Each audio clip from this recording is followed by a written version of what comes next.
il y a un lien entre les mobilités et la biodiversité urbaine. La première des choses, c'est de faire avec le déjà là. La destruction, la fragmentation des habitats, autrement dit ce que l'on appelle le changement d'usage des sols, est l'une des 5 pressions majeures responsables de l'effondrement de la biodiversité.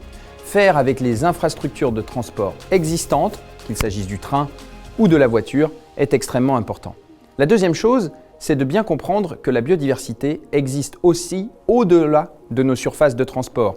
Nos véhicules ont un impact sur les écosystèmes, dans leur production, dans l'extraction des matériaux, en particulier des métaux. Donc, transformer des véhicules pour les électrifier, pour les passer de carburant à des énergies renouvelables, est aussi une voie vertueuse pour les écosystèmes. Et enfin, le troisième point, c'est de renaturer les voies de transport. La première des choses, c'est de désimperméabiliser, faire en sorte que l'eau puisse s'infiltrer lentement dans les sols pour éviter les inondations en cas de forte pluie.